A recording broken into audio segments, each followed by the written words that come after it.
a question of political or ideological regime. This is in all the regime, in all the time, there is a big failure, and the market economy are not the worst. For example, I give you just an example. At this moment, which country is the most costly for the planet? Have you an idea? Russian Federation is spending more than 1/3 of its annual GDP in wasting energy, without taking on board the present war. With the war, it should be for around 40 or 50% of its wealth are totally wasted in things which are costly for the planet. It's just an example.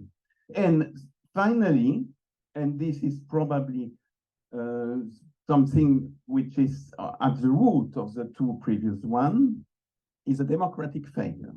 This is why movements like Michel and the idea of regenerating typical local places, in a bottom-up approach, is the right one, and the only one able to check on the status quo.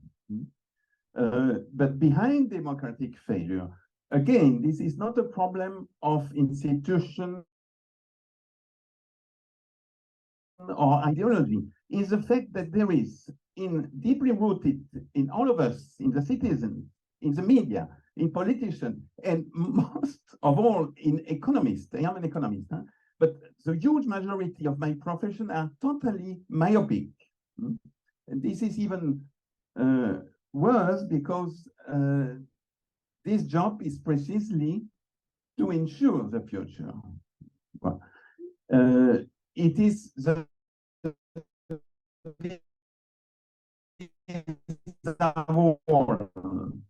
denial.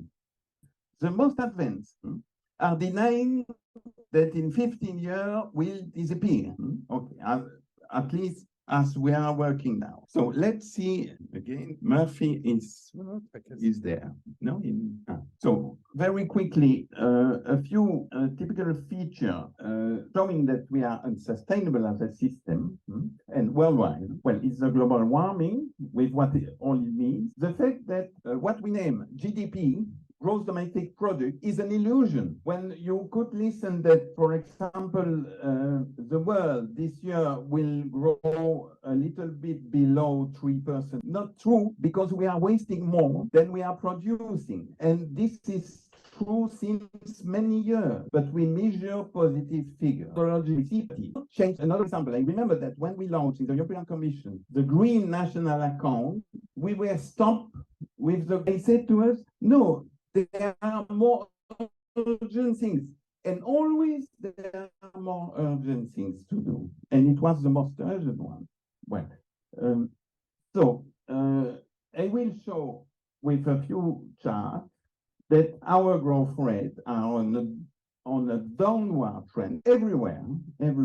We are now in a process of deglobalization, which is an additional mistake. I will show you, because this is the motor of economic growth. And internally, we have something parallel in which inequality, income inequality, which is growing, except in France and Belgium, where it is also growing, but not so fast than in the Saxon world, where they are back to planning behavior, and rich people and power. So let's see that.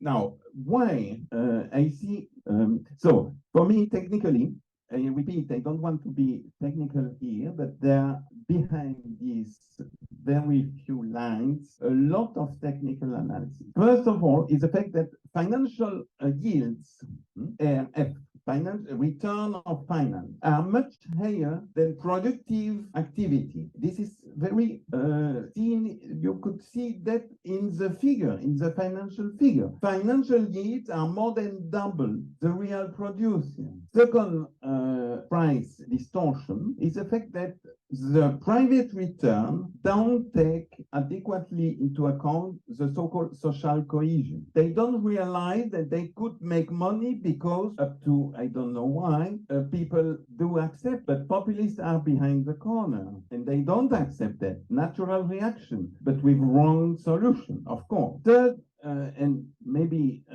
one of the most important is the fact that carbon prices are very much lower than its cost, its financial cost and its cost for society. And even for markets, it is lower, I will show you, because we are making very huge subsidies for burning fossil energy at this moment. I will show you the chart. And the fourth one is more technical, is the fact that our international monetary system, which is based upon national currency, but mainly the dollar, is distorting the financial market. And it's apparently paradoxical, but the fact that the safe assets in dollar are too scarce. We have not enough safe assets. For a technical reason, I have no time to explain here, but those who want explanation through Michel, I could send them more elements. So the theoretical result of that, we could, in a synthetic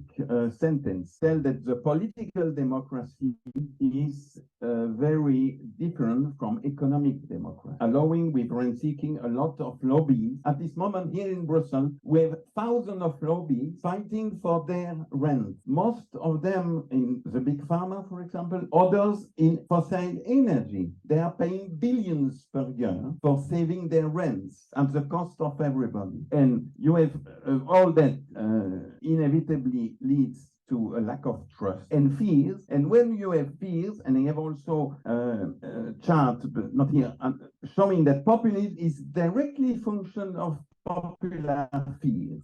And we are now in the probably all the elements analytically indicating that inevitably we all become populists, because even the traditional party would be obliged to align on the most populist.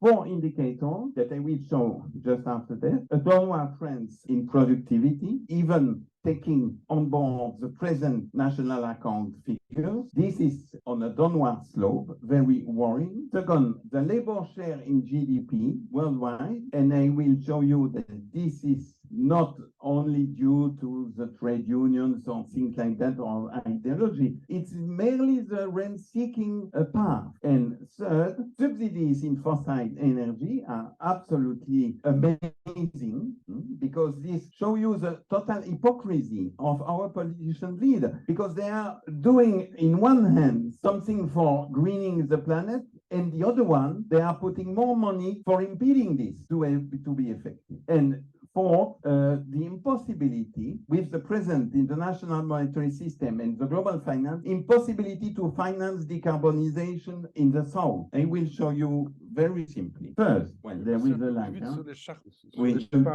this is the amount in billion of dollars, so trillions, of the total subsidies we are dedicating to burn fossil energy. And among this, which is 7% of world GDP, you realize 7% of GDP, this is enough for eradicating carbon and poverty and ensuring a sustainable development. 7% each year, we are wasting them for burning and producing CO2.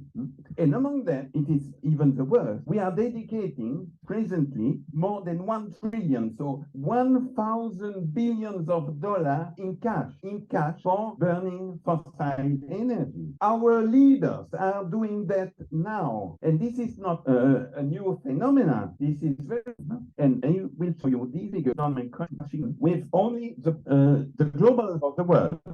Global growth is now with less than 3% announced. It's not enough for solving decarbonization, poverty, development, because behind that it's very unfair, the repartition deviation of this average is the poor are negative.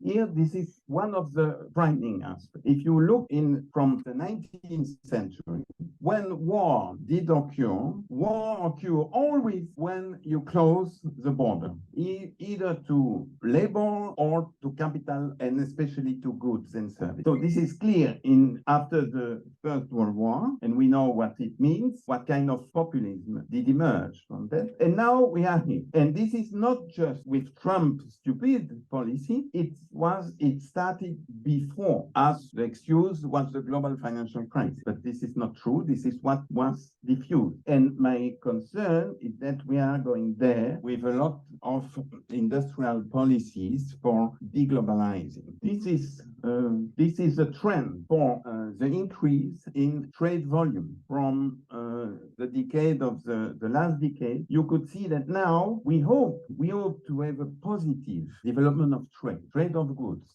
Okay, and this is something which is a trend. This is not just a punctual business cycle issue. Now, the other frightening thing, for the world here, you could see the darker figures by decades, and you could see that we are at the world level where we have to finance decarbonization and eradication of poverty. This is going towards zero, even with the wrong national account figures, which are already an illusion, as I mentioned at the beginning. Okay, here it is what here you could see. This is when you divide GDP or the global value added, you could see that an important part, the red part here, goes to capital, and this is more or less the norm. The blue is what is captured by the labor wages and all that, and indirect wage cost. And in between, this is the proof of the rent seeker. This is calculating just by adding up the 2,000 most important companies in the world, financial and non-financial. So the famous decree leading us to populism and to reaction or revolution or whatever is provoked by our leader. And even in this blue part, you have the top manager, where the average for the world of top manager is 20 times what it used to be in the 60s. This is part in the blue. So you could imagine why Trump was elected, or Mrs. In Italy, and Le Pen next year. Now, yeah, I am just finishing on the fact that we need a little bit less than 4.